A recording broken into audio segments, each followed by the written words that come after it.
আমি তোমাদের সাথে গ্রাম বাংলার প্রকৃতির অপরূপ দৃশ্য কিছু গাছপালার সাথে তোমাদেরকে পরিচিতি করাবো, কারণ সচরাচর আমরা এগুলি শহরে দেখতে পাই না।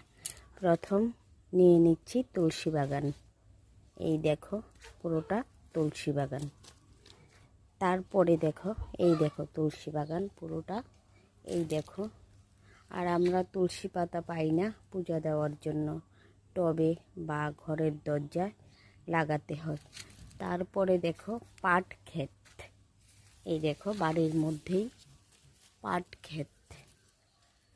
শেয়ার করছি এই কারণে, কারণ আমি যখন চলে যাব আমার মাতৃভূমি গ্রাম থেকে, তো আমিও এই দৃশ্যগুলো মিস করব, তাই আমি ভিডিওটা করছি।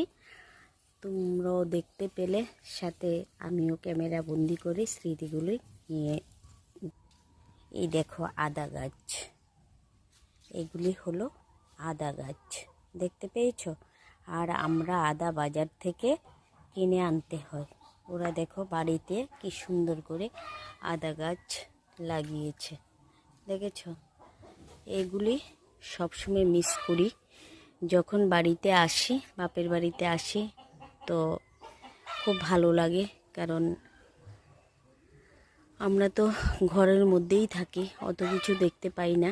গাছ দেখতে পাই, টুকটাক গাছগাছরা থাকে, কিন্তু গ্রামের যে সুন্দর সুন্দর দৃশ্যগুলি, এই দেখো একটা পাতাবাহার গাছ, কি সুন্দর দেখো। এই দেখো গ্রাম বাংলার একটা পুকুর মধ্যে যদিও কাজ করা হয় না, জলটা একটু নষ্ট হয়ে আছে। চারিদিকে গাছ সবুজ আর সবুজ, পেছনে আছে ধান ক্ষেত, দেখতে পাচ্ছ? আর দেখো ফুল গাছ, কত রকমের ফুল গাছ দেখবে এখন শেয়ার করব তোমাদের সাথে। এই দেখো একটা পাতাবাহার, এই দেখো পাতাবাহার গাছ, এই দেখো কি ফুল বলে জানি, ঝুমকা ফুল। এই দেখো ঝুমকা ফুল গাছ, এই দেখো। এইগুলি কি আমরা দেখতে পাই বলো? সচরাচর দেখতে পাই না।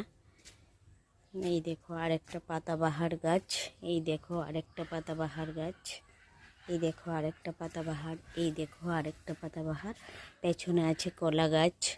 এই দেখো একটা পাতাবাহার, না জানি কি ফুল এটা, বুঝতে পারছি না। আমি বাড়ির মধ্যেই দৃশ্যগুলি, তাই আমার ভিডিওটা করতে ভালো লাগছে বা তোমাদের সাথেও শেয়ার করছি।